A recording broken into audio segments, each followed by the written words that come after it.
What's up, guys? Welcome back to the channel. It's been a while since I've posted anything. I've had a lot of awesome life changes happen in the past few months, hence the absence from YouTube. But here we are, we're back. And this is the latest acquisition that I am having a blast with so far. It's a 1977 Dodge Aspen Wagon Special Edition. May not look like much, but this was a turnkey car. I paid $6,500 for it. It's in extremely nice condition, and it has all the bones for what I wanted in a project car. So the goal with this is to have a hot street strip kind of cruiser. More emphasis on street than strip. But I'd like this big girl to turn a low 13-second ET at the track when I do take it, because I will, while keeping it streetable. That means being able to drive on the highway for a couple of hours with my son in the car. He's 3 months old and loves it so far. Being able to run on pump gas and driving it into the track and driving it down the strip the exact same way it came in the front gates. So a little bit about this car. I've been looking for an F-body Mopar wagon for over a year and a half. I've driven pretty damn far too. Sad to admit, I've driven 16 hours one way to come back with an empty trailer.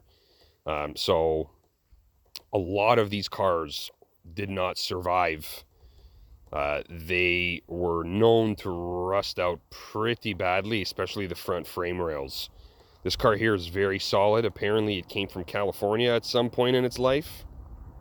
Don't know how true that is, but it's in great shape. So it was the perfect start to doing, or building, I should say, what I wanted. And $6,500 got me a turnkey car. This thing has a 360 E58 motor under the hood, 727 automatic transmission, and the smaller 8 1/4 Mopar rear end, but it does have a sure grip in it, which to you non-Mopar guys, that's a posi. It's got 3.0 highway gears. Not ideal for going down the strip, but nonetheless, fantastic for cruising on the highway. I've had a blast with it so far. Put about 1,500 miles on it since I've gotten it, and has not given me an issue. It's pretty gutless right now. Mix of those highway gears and a Rochester Quadrajet for some reason that came on it that I do not know how to tune, and to be honest, I haven't even tried, because I knew that, and it's going to be happening soon, I'll be pulling the motor. So the engine and transmission are coming out, and the plan is to, as on tight of budget as possible, build something for it that will be fun and fast-ish for a car this size that I can drive anywhere. So the goal is a low 13-second ET. I've got a lot of spare parts from when the other car on my channel, my 1971 Plymouth Scamp, used to have a 360 LA in it. So the goal here is budget build, but not compromising things that involve safety or reliability, because this is the family hauler, and I do not want to be stranded with it if I can avoid it. So I wanted to give you guys this update because I am going to be trying to post the process of me modifying this thing bit by bit. I'm not really sure what direction I'm headed in with it yet.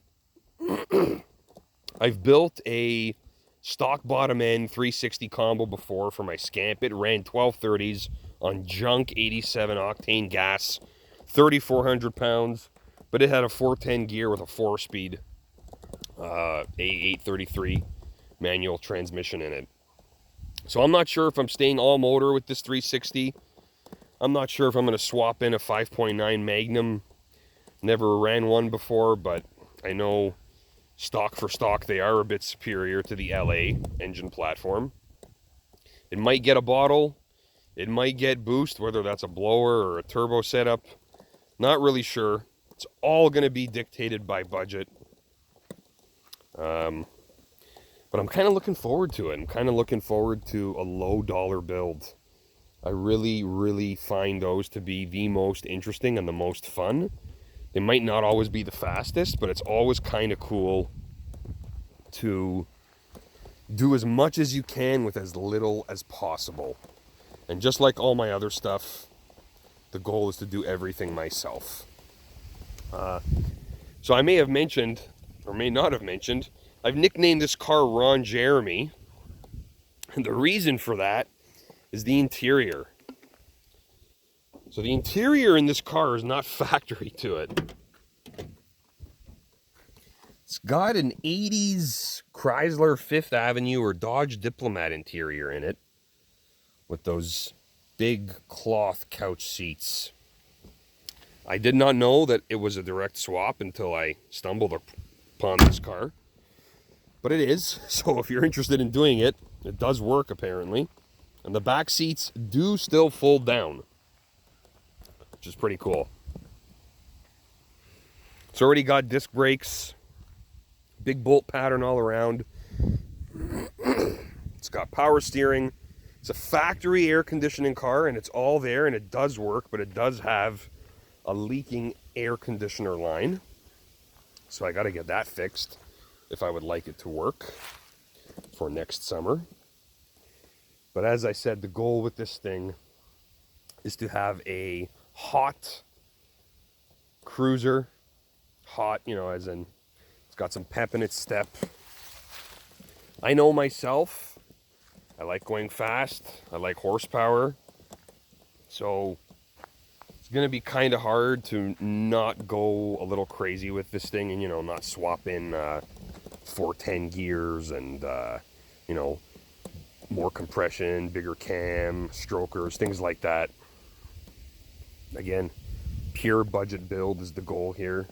Something that I can drive anywhere and have a blast while doing it with my family with me.